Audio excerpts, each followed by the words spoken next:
Hello and welcome to episode 5 of On the Backash Perc Talk, where me and my buddy Will discuss all things percussion. Maybe not all things percussion, but a lot of things percussion. And the pageantry arts, and we're in the middle of DCI season, and it's really, really hot. I can say hot now because it's not hot in Washington anymore. Hot percussion race that we got going on this year. A lot of good. I'm thankful for that rain. See, I bet you are. I bet you are. It was hot here today. We almost had to go inside for band camp, but we survived. So, but yeah, we're going to watch another video today from the World Class Group. So, Will, who are we about to watch?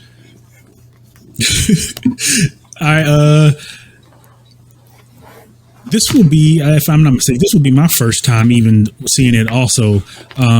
Today we'll look at Cadets, and this is I think it might be a shorter clip, but this is a lot video that they put up.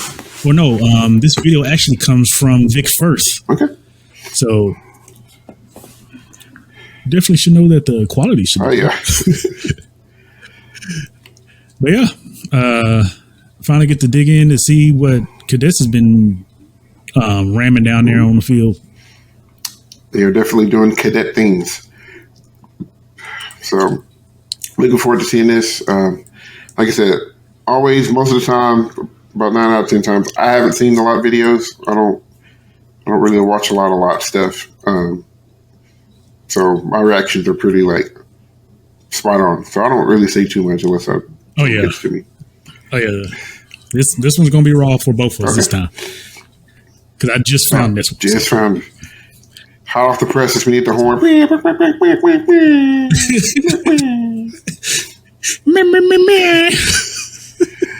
All right, there we go. Okay.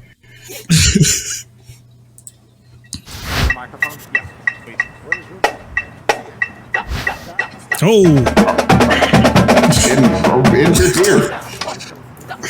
we are in the room with you.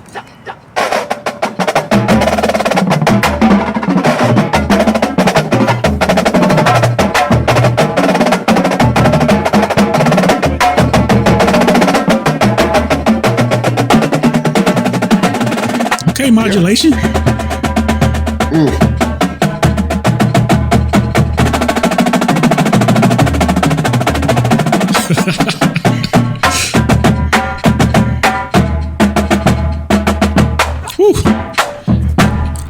Lots of just space and brain and okay, all the stuff. There they go. This might be the most performance I've ever seen Cadets do. See?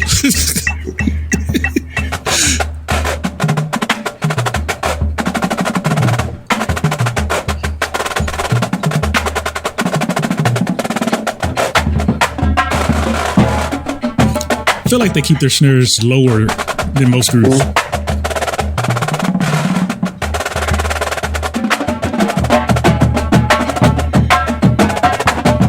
Okay.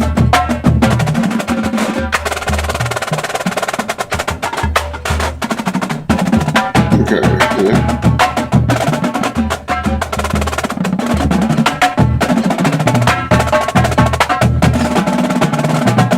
Nope. Yeah. A little rough on the end of that. Yeah, some spots gets a little loose. It's hard to play grooves.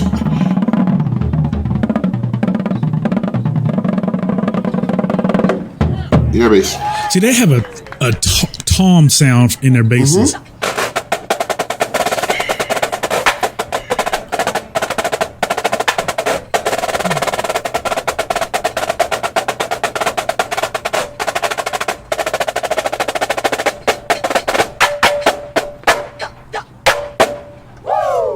Okay, snares.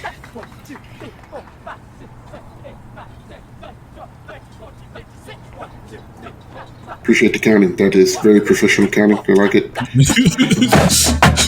Some I would say on the tape.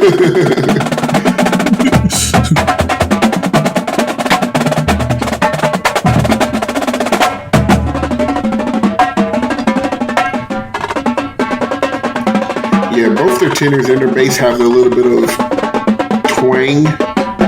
Just a little, yeah, and I think that's why it feels like the bass solo in the show feels a little muffled. And we're done. I wouldn't mind if they actually tightened the basses up, maybe some inside muffling or something. It could be the drum head.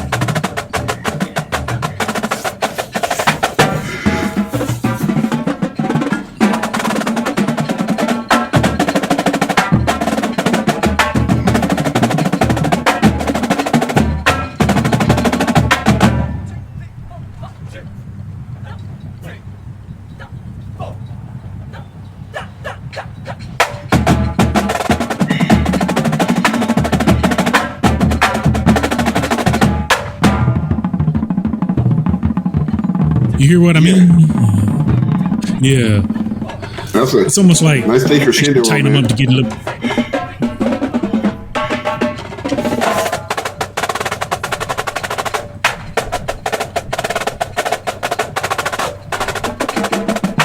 It's a lot of left-hand lead stuff. Nice. I like that. Yeah, we can't get loose on that though. Yeah, they let it get away from them. Got too hype. But no, it's just a subtle, very rhythmic modulation change there. Yeah. Which is just a hot thing to do in DCI now. But it takes a lot of brain. It really does. You have to have a good ear, good rhythmic interpretation across the board for that to be achievable. Definitely.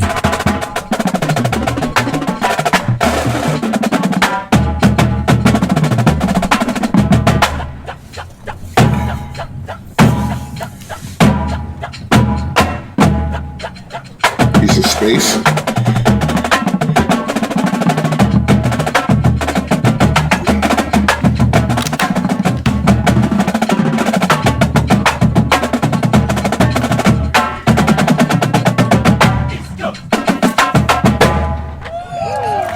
There was one spot in there, the articulation on the bottom tom drum maybe had been a little metal in that phrase. Whoa. Yeah. They're letting a lot of it loose. Yeah. Woo. That's tough. That's real tough. That's a lot of stuff happening.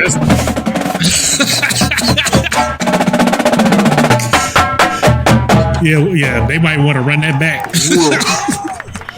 That's a stretch. That ain't. Oh, and it's the end. Okay, of course. Okay. Yeah, they ain't got nothing left after that. They just Jesus. Wow. That was. I'm about to watch that like 8 times just to figure out what happened. What exactly? It's like wow. It's like okay, cadets. It's like somebody from Boston snuck in like 8 bars. Like, hey, look over there. Put this right here. Where did this ink come from? Oh, it's the leftovers of their book. Yeah, we met our quota. We are not allowed to put any more notes in our show. Can we borrow? Can you want some of these? You can have them here. It's about 1,000. And that's kind of some of the funny part about it. I know I read a comment somewhere. Somebody was talking about how in depth Boston's book is, and how cadets used to do that and stuff like that. I was going to say that. Yeah, and somebody tried to say they wish cadets would not, do so much of the goofy face or the head bobs and all that kind of stuff. And then I told them, I was like, well, you can't compare that. It's two different shows. It's 2 different concepts. It's 2 different ideas. It's like if cadets turned around and did Boston's non-facial expression, because there is a video of us uploaded of watching Boston's line, and when you watch that video, you notice that Boston's real straight face. They're focused. They're in tune. They're in it. And I almost feel like if they don't have that straight face or concentration, somebody's gonna mess up. Yeah. But you can't put Boston's facial expressions in their look for a Cadets show, because it's like, okay, imagine the jazz club section of their show, and then Cadets drumline looking like that. Yeah. It's not going to work. No. It's not going to work. The staff and the judges are going to kill them for no performance, no nothing, just no expression. So it's hard to compare concepts to concepts or looks to look, or it's hard to say, oh, I wish this group looked like this group and this. I was like, you got to consider what they're doing in order for that group to look like that, because Cadets are kind of known for that. When they drum so much, that they're straight faced, they're in tune, they're strong, they're just here with it, and that wouldn't fly this year, not with that concept. No, it wouldn't work. You have to. Your performance face should match, your whatever your music is asking you to do, or whatever your show's asking you to do. Because I joke around all the time. I say my kids are the most goofy looking kids ever, and like they just don't ever look like anything. It's just like pulling teeth to get them to show emotion. But at the same time, if I tell them, hey, this is what this feels like for our show this year, they love our second movement. Because I really write hyper aggressive stuff for them, and there's literally one bar or two bars in the second tune where I say, "All right, try quadruple forte," and I mean it. And they get through with those two measures, and then it builds up into the full band impact, and they're just like, "Oh my god!" Yes. And I'm just like, finally, yes, finally. I'm just like, you get it. This is what you're supposed to be doing. So like, when people talk about the facial stuff, it's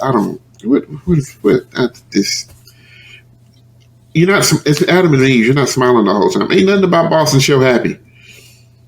Except the last chorus. and I'm just going to go ahead and tell you that last chorus is probably going to change to not be happy. So like, I would not doubt it. No, I would not doubt it at all. So they're doing what they need to do to project their show ideas to the audience, and Cadets are doing the same thing. To me, the Cadets have been always the king of, I can flip the switch and I can be serious, deadpan for a segment, and then I can go from to happy-go-lucky in the next moment. So a lot of that stuff. And that's hard. Yeah.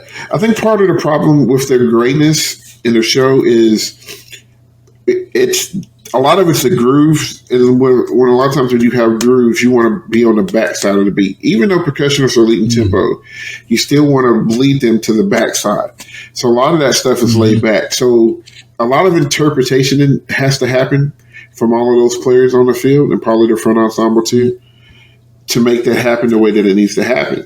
So if my interpretation of a groove is not as laid back as yours, when we play certain licks, especially licks that are triplet based or maybe fivelet based, those might not line up exactly because we have two different interpretations. So I think that's something that they're still working out, still going to have to work out. And then when you add the performance element on it, is somebody overhyping or not hyping enough to where we're not matching that stuff. So they got to be careful. And that's always hard to do. That's one thing I preach when I teach. I preach your all emotions and performance level has to stop at the wrist. So your hands basically have to have their own brain, because if I need you to be happy and jump around doing body work, but at the same time, what I have you playing may be at like sub 1 or 3 inches. You see what I'm saying? So I need your hands to be low, but I need your energy to be high. Yeah. So you got to know how to do that. Or if you're playing a triplet roll that needs to be at 3 inches, I can't have you playing it at 6 or 9 while you're hype, because you're allowing all the hypeness to get into your hands. So it's a give and take, and it's an understanding. But that's a hype section they were playing. They were pumping out a lot of notes, and I think it gets away from you. Got that many people in a line. is they'll have to just define that understanding. And that video also may have been a little while back, but they still got a little final push to make to try to tighten up some bolts. Yeah. So, and some people may be like, well, where do they stack up? Why are they not in the top 5? It's I would say it's the content. I mean, yes, there's some things that aren't being achieved at the level as the top 5 as well, but the content for sure, it's just not where the top 5 percussion sections are. And I mean, to get there, it's difficult. Like, I mean, trust me, there's kids that wish they could play the Cadets book. I promise you. That book. I promise you. That book's not easy. I'm about to say, you can't sleep on it either. They may not be achieved at the level you would hope it would be, but it's hard.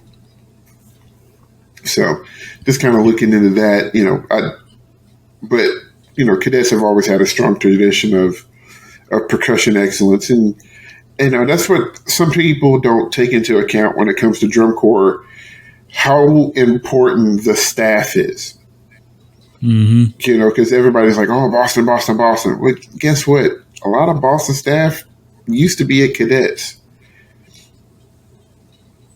It makes a difference. So, and I know people have seen BD staff go to other places, like they used to be Blue Knights and other groups, and then you see these changes from these groups, and it makes a difference.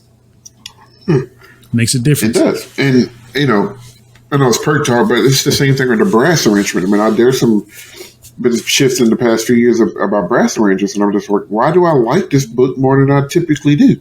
And then I'm like, oh, well, blah, blah, blah arranges this now. I'm like, oh, well, I love their arrangements for whoever else, so this is why I like this book this year. It's the same thing with the percussion. If Sandy Rennick and Paul Rennick started writing for another group, and say they jumped over to, let's say Cavaliers. Okay. Ooh, that's a whole 360. It is a 360. Maybe it might be a 180. A halfway turn, because it's a completely different style. But they would make it because they also write troopers, though, right? And if you listen real close, you can hear it. You can especially in the tenor line for troopers. Yes, sir. Tenor line in front of something, you can hear it. Yeah, for sure. But like that style will change. That style will change a little bit, and it would be just as great and just as fantastic. It'd just be a different style. And a lot of times people will go marcher corps, whether it's percussion or guard or whatever it is, because they like a particular style. I know for me, if it was me trying to pick a corps in the mid to late 90s, I would have picked Madison Scouts because I love Latin music. In the early 2000s, it would have been Cavaliers or Crossmen because I love jazz, and then I liked all of the contemporary feel of just Cavi show. And now it'd probably be Bluecoats because I love how their stuff fits together. And that's just a matter of who's arranging the show or what the show design is and stuff like that. So, talent is important, but like that talent shifts around. Like, it's very rare that a person just marches the same corps over and over again. They normally get into a corps, get their feet wet, and then sometimes they stay, but then sometimes they shift and go somewhere else. Yeah. So, because I know a lot of people used to do that back and forth between Bluecoats and BD. Yep. So, and that was on purpose. I mean, if you watch the frontliner guys, like most of them marched Bluecoats and BD. Most of them did. The brass players, but like a lot of them did that. So it's a thing. The staff is really important when it comes to any portion of the corps. But since we're talking about percussion here, it's really important to the percussion because that's where your identity comes from. Like until that staff and a consistent staff. Until the consistent staff. Until the Cadets get somebody else, that's what they're going to sound like. Until Boston gets somebody else, that's what's going to sound like. Until SCV gets somebody else, that's what they're going to sound like. That's what you can expect from those groups. So just kind of keep that in mind. So, but yeah, Cadets, I enjoyed it. It's good stuff. Maybe I could catch a front on some of it from somewhere, but But yeah, We'll look it up. I like it. I really like it. So, any parting words, Will? Just like, comment, and share, subscribe. There you go. Do all the goodies. We've got a lot of sites: Twitter, Facebook. Of course, YouTube. We're on Spotify. On the Back Hash. Hit us up. Give us comments. Give us questions. Let us know. Hey, you think everything we said was wrong and stupid? Yeah, we may have in an upcoming episode. We may just sit and talk about what in the world is going on with this top 5, and try to make some try to make some sense out of it, because it's a lot happening and it's great, and seeing if we could figure out between the two of us, and we may add a guest or two, but see if we can figure out, who's going to finish where when it comes to finals night. Because if you have not been paying attention to the percussion race, it's a hot one. It's fantastic. Like it's fantastic. Top 5. I don't know who's going to win, what, when, and where, and why, and for how long. It's a great race. So that, and we may even dig into some of that mid tier, because cadets are hot. Cavaliers front ensemble is smoking. Mandarins is just kind of giving up. Colts is really on people's butts. So where did they come from? Seriously, it's like, okay, Colts. So it's a lot of fantastic things happening in not just the drum corps world in general, but the percussion side of it. There's a lot to look at and look forward to. So, like you said, if you like what you're hearing and seeing, like, comment, share, subscribe. It's not, supporting is free. Well, at least for now. Like I said, if we make it big, what you said. I can't help you if they want to charge you $7,000 to listen to our podcast. I can't. That's not on me. Gosh. I wouldn't. I give it to you for free, but sometimes the power to be says, "Nah, you got charged." So get on it while you can, while you're doing stuff.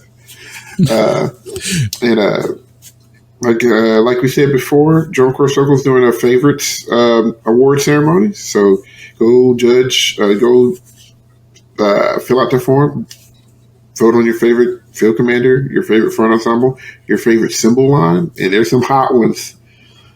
And you might want to look down in the 15 and the 20 range for some of them too. Don't sleep on some of those cymbal lines down there towards the bottom. So for my buddy William, my name is Cedric, and this has been episode 5 of the Perc Talk version of On the Back Hash. So we will see you guys real soon with another video reaction to some drum corps. But in the meantime, we will see you later. Peace. Holla.